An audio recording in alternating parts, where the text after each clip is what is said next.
Rostov-on-Don, Russia, October 1982.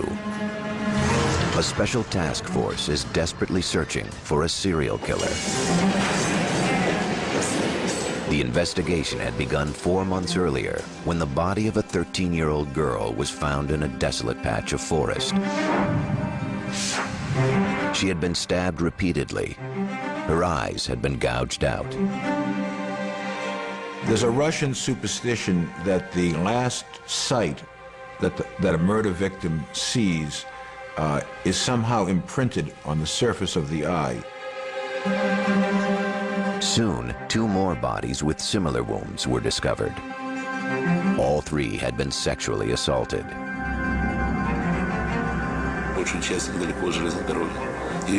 All the bodies were found in the woods near the railway tracks in the Oktябрьsky and Shakhty districts. At first, the brutal and ritualistic nature of the killings led police to suspect a satanic cult was at work, or a group harvesting organs to sell for transplant. Police also wondered if a gang of boys from a local home for the mentally handicapped might be responsible. They dubbed the investigation the Case of Fools. None of these theories panned out. In the Soviet era, local investigators were not prepared to understand the brutal nature of the killings. They had not dealt with anyone of his caliber before. They were reluctant to admit that things like this would occur in a communist state. The best they could do was gather bits of evidence.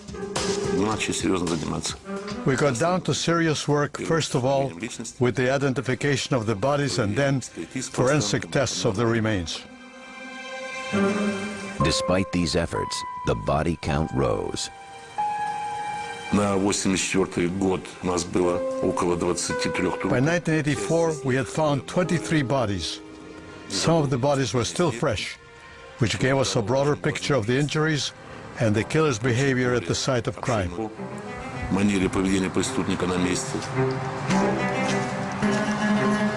of the victims were young girls and boys who had been discovered in the wooded areas around Rostov. All had been mutilated.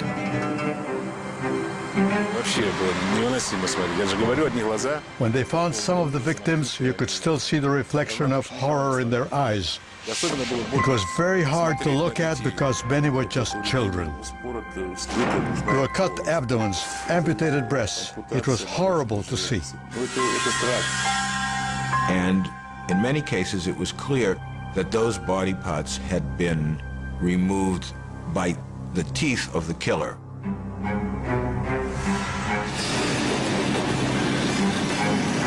A lot of the bodies were found near transportation points, bus stations, train stations in particular, which indicated that the killer, whoever he was somebody who used the Soviet transportation system extensively. Despite clear evidence that a serial killer was on the loose, Soviet police and the Communist Party-controlled media refused to release any information. In the absence of real facts, rumors spread throughout the region. There were rumors of people with state black limousines, scarfing up children in the countryside. But in the absence of any real media, these children disappeared and nobody knew that they had gone. With no solid suspects, Rostov police began a wide-ranging manhunt, arresting nearly anyone who looked even vaguely suspicious. They had a lot of manpower, and they deployed dozens and dozens of detectives trying to come up with suspects. But for 8 years, the killer remained at large. Initially, his victims tended to come more from the ranks of what they called women with disorderly sex lives. As time went on, he started to take more and more boys, innocent children, whoever he could lure and kill. He chose children whose physical stature made it easy for them to be manipulated. He chose prostitutes who were willing to go with a stranger. Police focused their efforts on transportation hubs. They put very high-profile police officers, uniforms, etc., in all but a few train stations or bus stations. All the large stations were patrolled by policemen in uniform. We were trying to play on the criminal's emotions and drive him into an isolated location.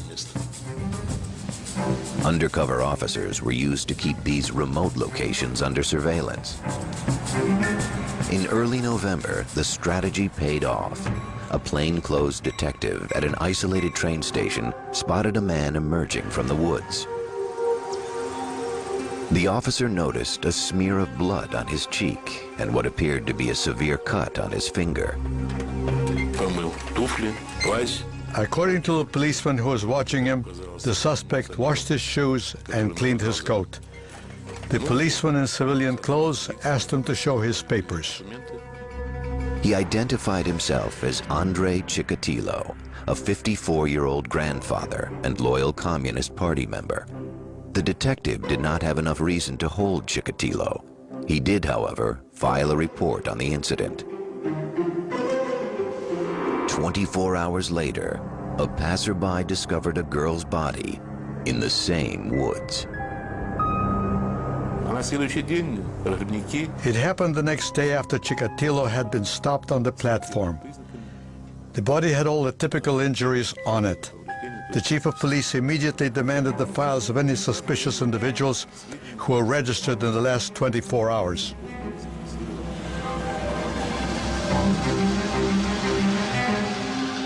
On November 20th, 1990, Andrei Chikatilo was apprehended in a Rostov marketplace. Investigators captured the arrest on video. He had come out of the pub with a bottle of beer and tried to make contact with a young boy. We suspected that he might try to lure the boy away.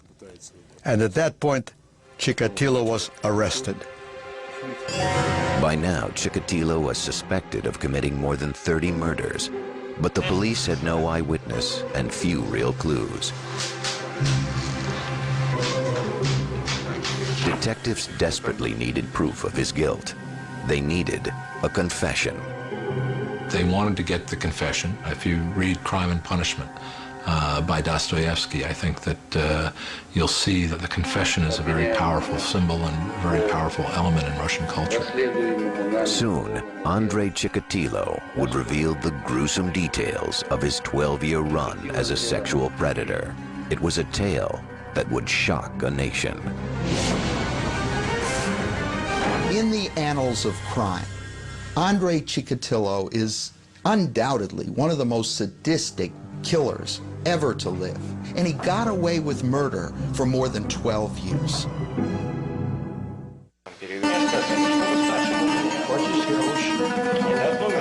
November 1990. Police in Rostov-on-Don, Russia, were interrogating suspected serial killer Andrei Chikatilo. For 12 years, a sadistic killer had raped and murdered dozens of women and children. Authorities believed Chikatilo was the culprit. But so far, the father of two had admitted nothing. By law, authorities had 10 days to link him to the murders. Otherwise, Chikatilo would go free. On the 9th day, we invited the psychiatrist Bukhanovsky to talk to Chikatilo one-on-one. He spent the whole day with Chikatilo from early morning till very late at night. The techniques used by psychiatrist Alexander Bukhanovsky were much different than the intense police interrogation.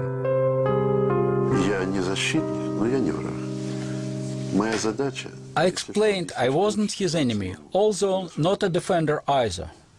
In the medical language, there are no words like guilty and wrong. I wasn't his judge, but just a doctor. Chikatilo opened up to Bukhanovsky.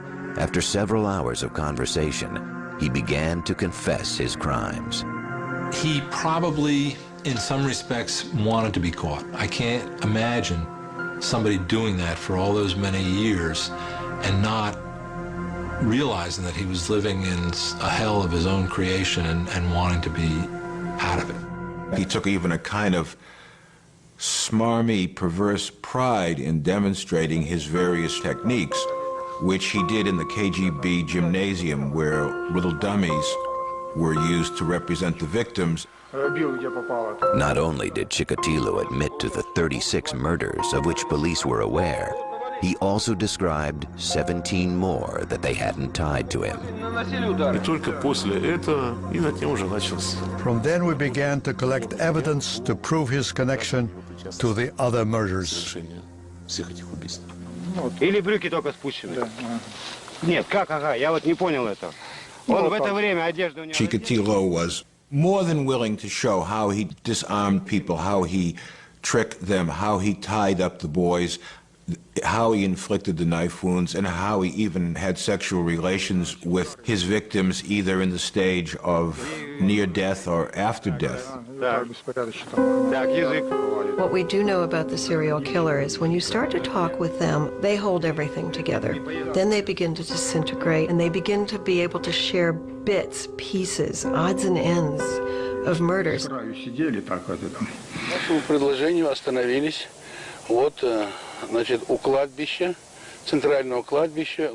the evening of December 7th, 1990, police drove Chikatilo to the local village of Shakhty. Again, one of the officers had a video camera.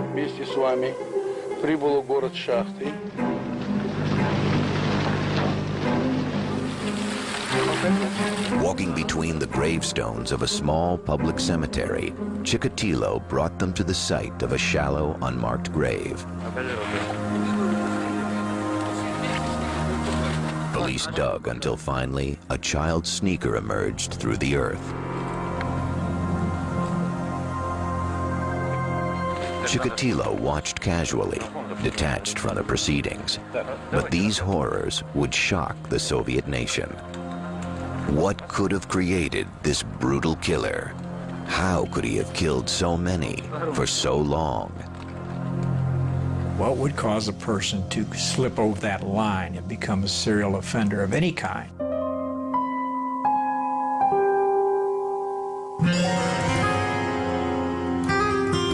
Andrei Romanovich Chikatilo had started life in a world of violence and human degradation. He was born in 1936 in the Ukrainian village of Yablachnoye. Joseph Stalin ruled the Soviet Union with an iron fist, and famines devastated the Ukrainian people. There were serious food shortages in Ukraine, partly as a result of the devastation of the war, and partly as a result of the agricultural policies of the Stalin-era Soviet Union. Under the banner of collectivism, Stalin forced peasant farmers to deliver their entire crops to the state for nationwide distribution. In the Ukraine itself, however, people were starving. There was outbreaks of mass cannibalism in Russia that were caused simply by hunger. Reports of cannibalism became so frequent, they developed into a kind of folklore. A typical family cannibalism story. My aunt was arrested because she had somebody over for a meal, and there were fingertips floating in the soup. As a young boy, Andrei's own mother told him such a grim tale about a horrific event that had supposedly happened just before he was born. His mother used to tell him stories that his older brother was cannibalized because of the famine that was taking place. She constantly used it as a warning: don't go out and play after it's dark. They'll grab you and eat you just like they did to your brother Stepan.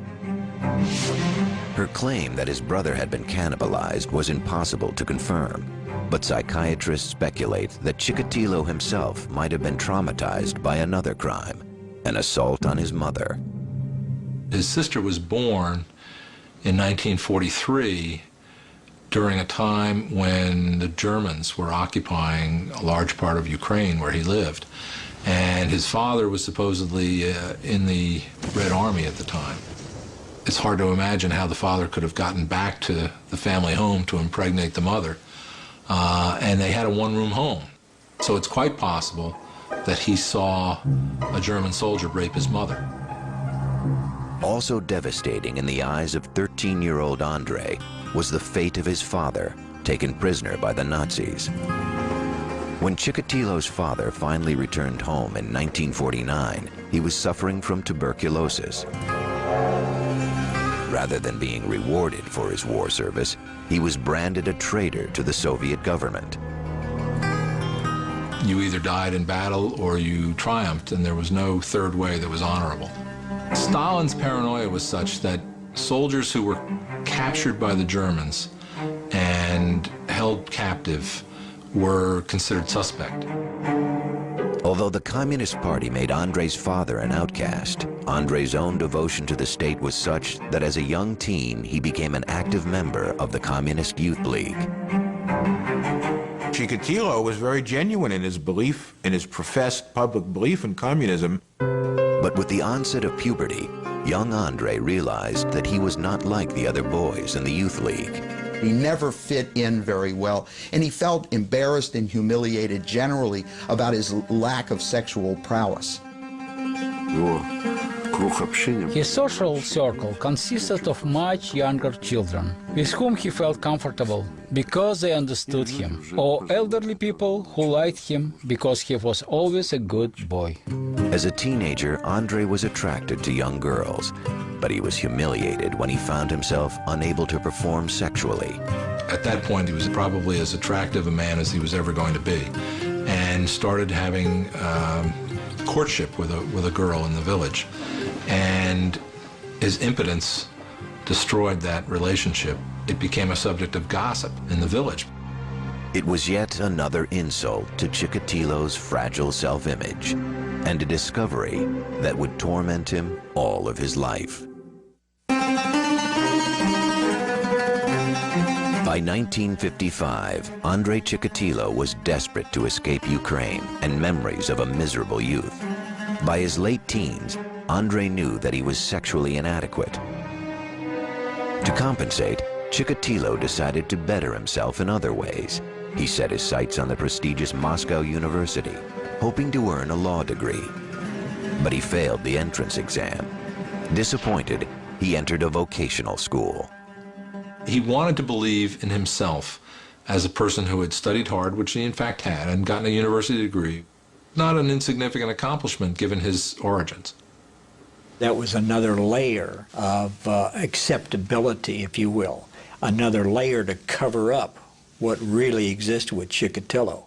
In 1963, at the urging of his younger sister, the 28-year-old Chikatilo married. He was living with his sister, and she had a spinster friend, and the two of them were put together, and having no better prospects, they married. His new wife, Feodosia, was a 24-year-old daughter of a coal miner. At last he had found a person in life with whom he could communicate and relate and have something approaching normal emotional closeness. He never was capable of normal sexual relations with her, but there was, through a kind of masturbation and insemination process, an effort made to conceive children. In 1965, they were successful. The birth of their daughter, Luda, was followed by a son, Yura, 4 years later. Chikatilo found work as a communications technician. Throughout this time, he continued his studies, working towards degrees in Marxist-Leninism, engineering, and Russian literature. The family had a balconied second-floor flat in a nondescript block. By Russian standards, it was a pleasant life. Outwardly, Andrei was a good husband and father. Feodosia had little reason to complain. She might have felt, well, he's a party member, he brings home his salary, he's not drunk, and he doesn't beat me. Those last two things would set him apart in a favorable way from a lot of men in the Soviet Union. His marriage, his children, his membership in the Communist Party, that's what everyone saw. But that wasn't his true personality. Chikatilo had erected a modest and respectable facade for the world to see.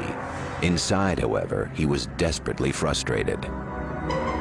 Certainly the fact that he was fundamentally impotent enraged him greatly because he felt that in some ways he was a superior person, having gotten 3 university degrees. I think he felt throughout his life that that impotence was probably the most fundamental adjective you could use to describe him.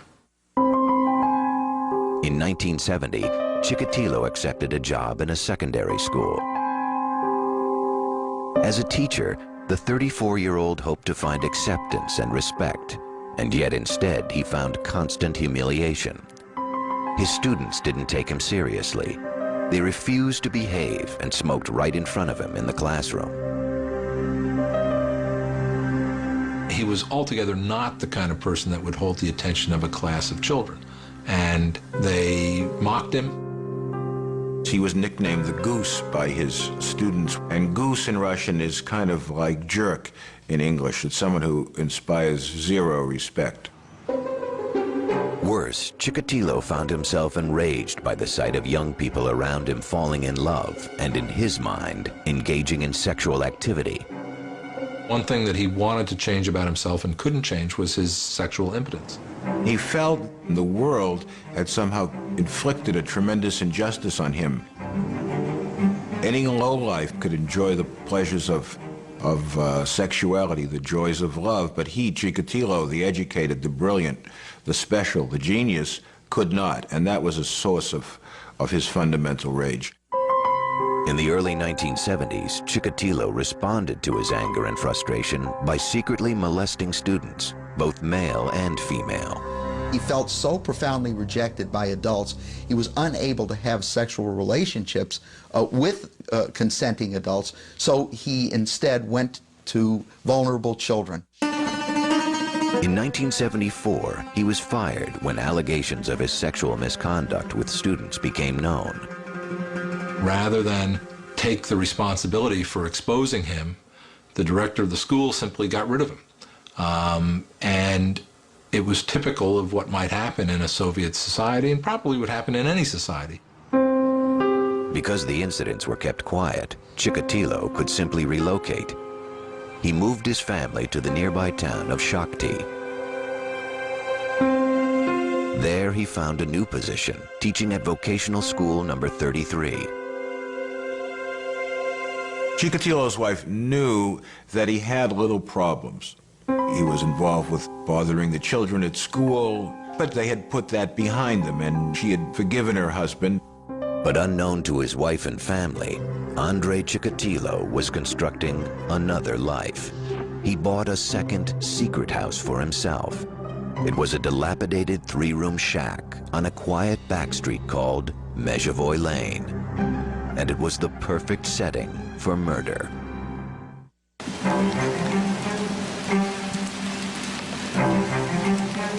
In Shakhty, Russia, Andrei Chikatilo seemed to be a devoted family man. His inner life, however, was filled with dark and murderous desires.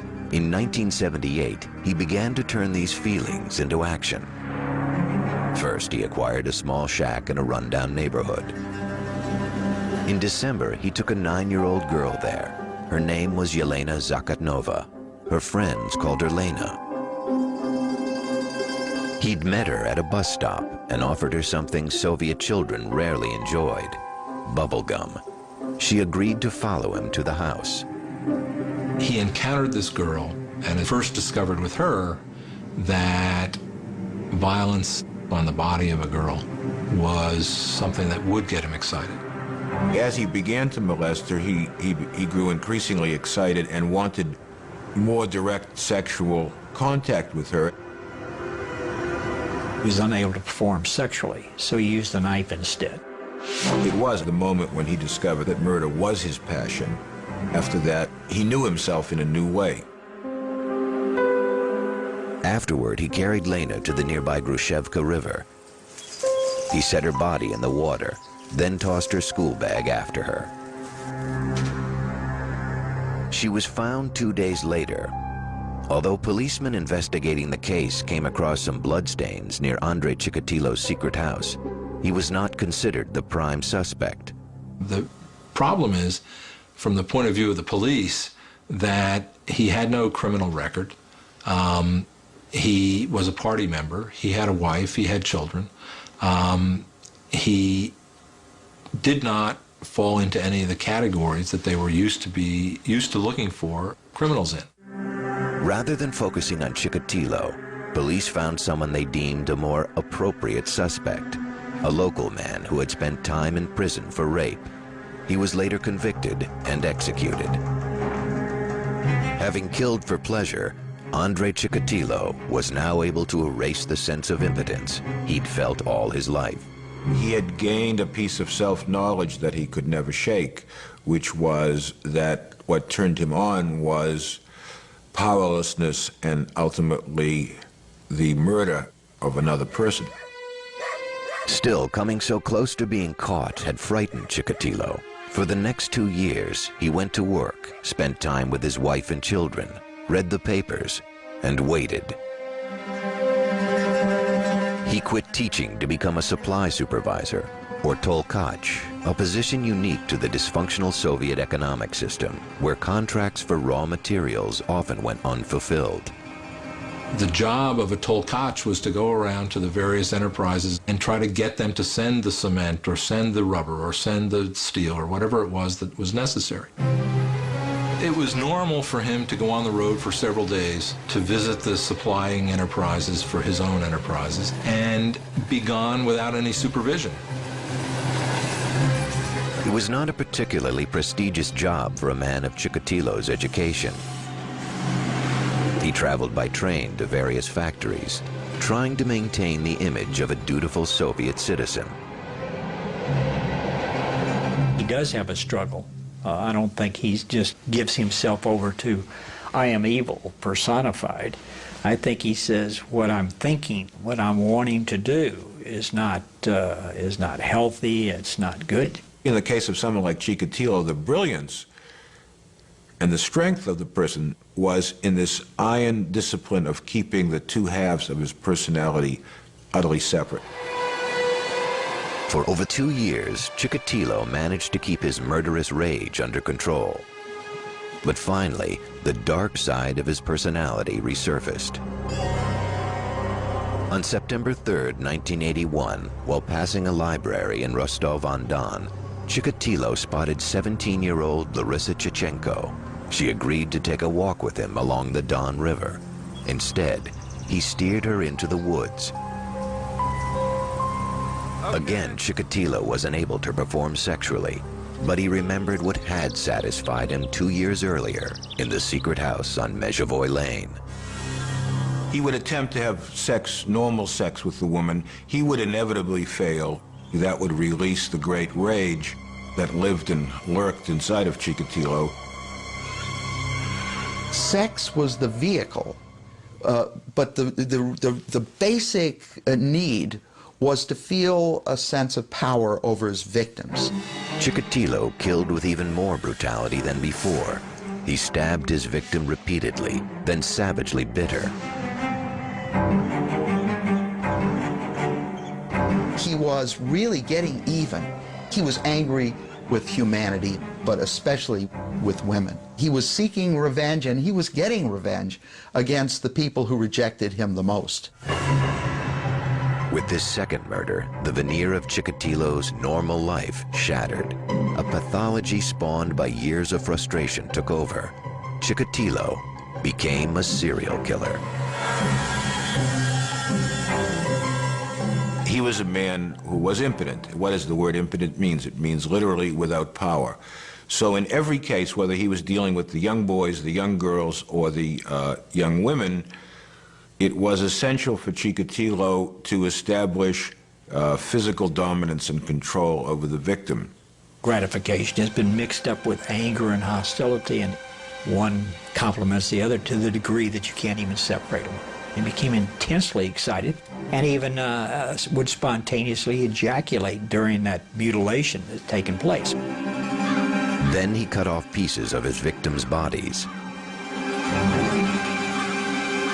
Chikatilo admitted making the incisions, admitted removing the uterus, but would never quite cop to the fact that he ate the uterus. He said, I liked to nibble on it.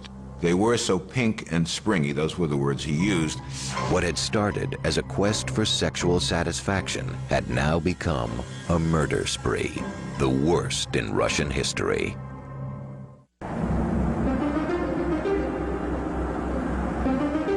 (1984), Rostov-on-Don, Russia. Andrei Chikatilo had now murdered 23 people. Faced with these brutal killings, police began to question anyone who looked suspicious.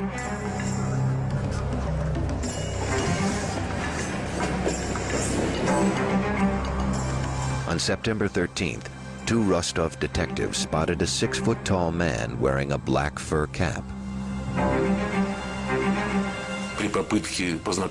He was trying to make conversation with a young girl.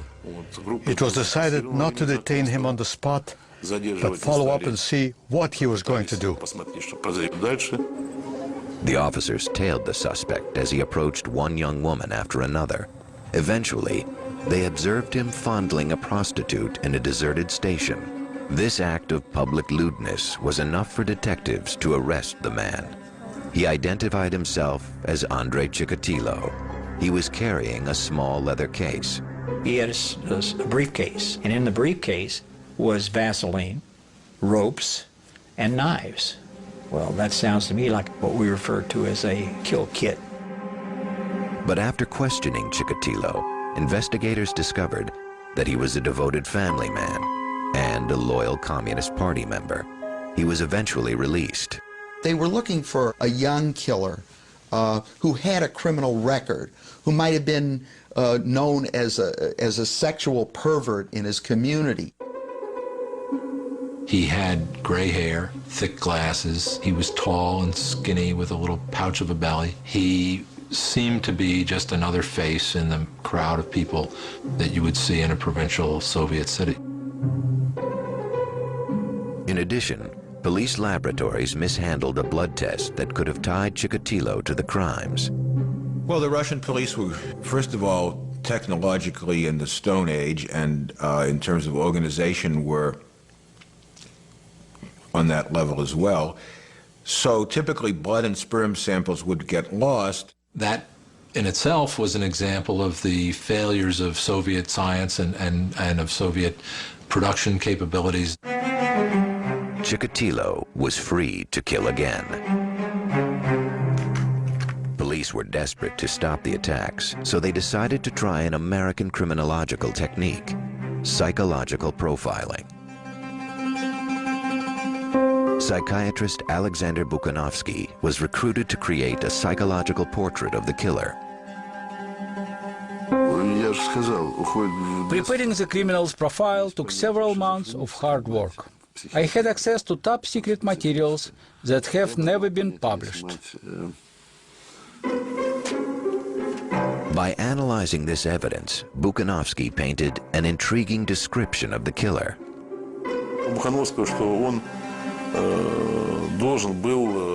Bukanovsky said that the criminal was unsociable, that he was very ill.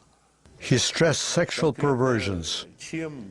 He said the criminal could either be living on his own or with a wife, but he didn't have a sexual relationship with her. Yet it would take police another 6 years to capture Chikatilo. A lot of the factors that caused the demise of the Soviet Union were also at work in the Chikatilo case and enabled him to kill as long as he did and as many people as he did without being caught. Finally, on November 20th, 1990, after a 12-year killing spree and 52 victims, Andrei Chikatilo was arrested. Dr. Bukanovsky's profile would prove chillingly accurate. In his confessions, he says he enjoyed their cries, he enjoyed the blood, and he enjoyed their pain. Well, he's obviously a sexual sadist. What the serial murderer learns with the act of his first murder is that he can be in control. Because until this time, they've basically been the scattered pieces of an individual that has never made them feel that they are in charge. The most serious motivating force for a lot of people, if not all people, is sex. the desire to procreate, the desire to be a sexual being. And in his case, it was just a totally frustrated, humiliating failure that he struggled with all of his life. Spring 1992. Andrei Chikatilo, 56-year-old grandfather and loyal party member, stood accused of a string of gruesome and brutal murders. The Soviet Union had collapsed, becoming the Commonwealth of Independent States. Chikatilo's trial promised to be the first great spectacle of the post-Soviet era. The Russian people reacted with grim fascination. Once Chikatilo's case became more or less public knowledge, the local people were hideously aware that a serial killer was in their midst, and nothing spreads faster in Russia than rumor. And soon, Chikatilo would be given a nickname befitting his murderous deeds: the Butcher of Rostov.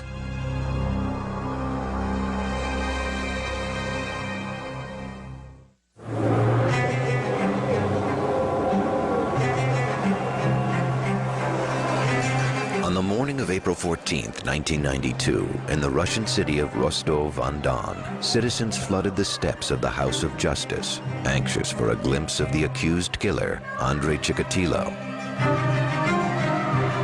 For months, newspaper headlines had branded him the Red Ripper, or the Butcher of Rostov. Chikatilo was dressed in a souvenir Olympic sports shirt provided by the court. His head had been shaved, a standard procedure to guard against lice. As proceedings began, the setting resembled a circus more than a murder trial. He was in a large iron cage in the courtroom. The cage was to protect him from the rage of the parents of the victims.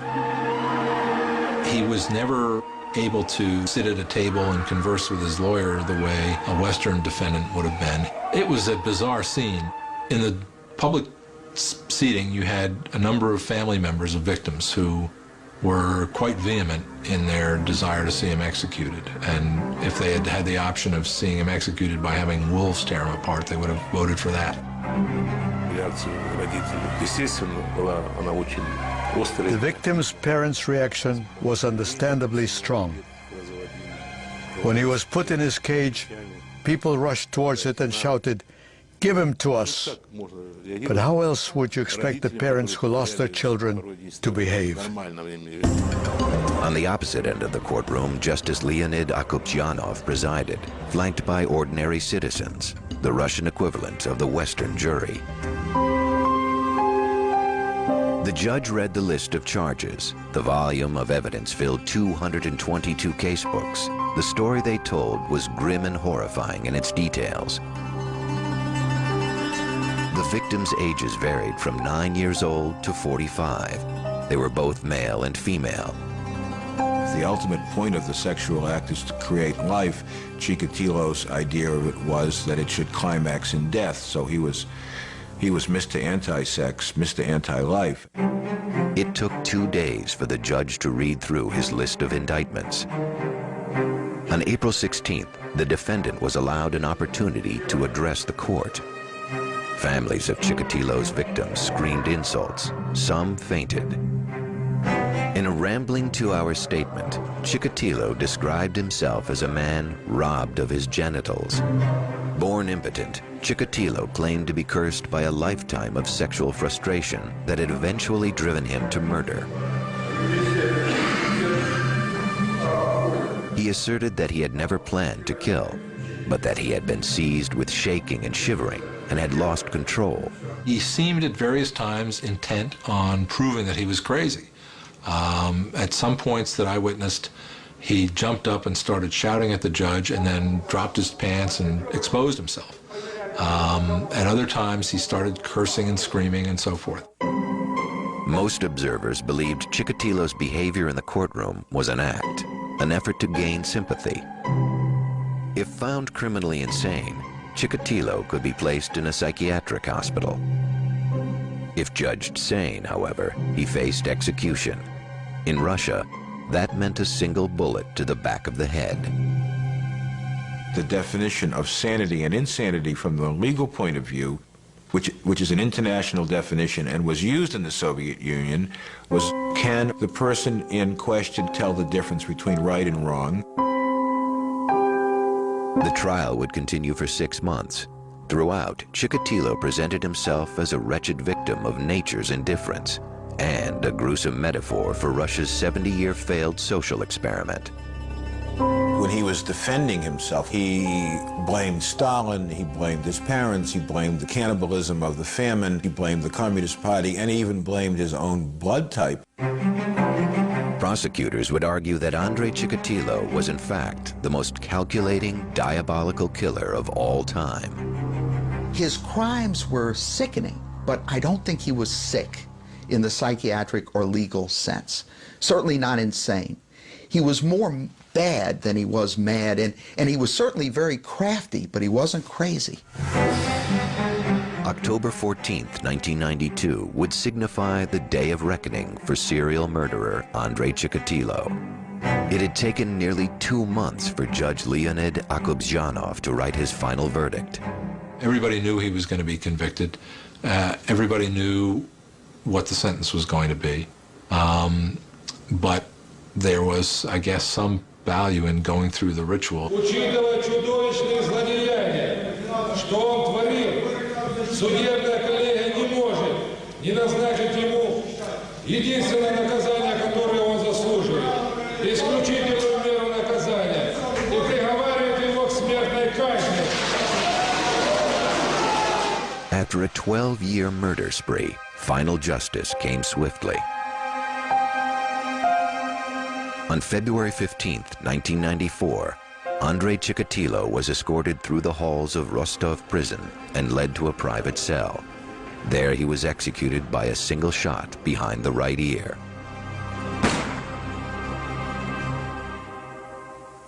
In the aftermath of his execution, writers, reporters, and victims' families attempted to find some trace of humanity in Andrei Chikatilo. But in many ways, this man, who committed extraordinarily cruel crimes, remains an enigma. He spoke himself of some of his motivations, and yet when you hear any single explanation, it never rings with sufficient truth to explain the hideous crimes that this man committed. Having seen the dead bodies of so many victims, it may have seemed natural for me to hate him. And that is what I felt until Chikatilo was finally captured. At that point, I realized that Chikatilo wasn't in control of what he was doing. He was a very sick person, acting against his will. Whether you believe that he was the victim of the circumstances under which he was born, or whether you believe he was an evil person who used free will to do what he did and wanted to kill, that evil that grew in him is not something that's alien to all of us. Perhaps the final judgment on the life of Andrei Chikatilo was written by the killer himself, an expression of guilt and self-loathing that at the same time hints at his gruesome, violent nature. And now my brain should be taken apart, piece by piece, and examined, so there wouldn't be any other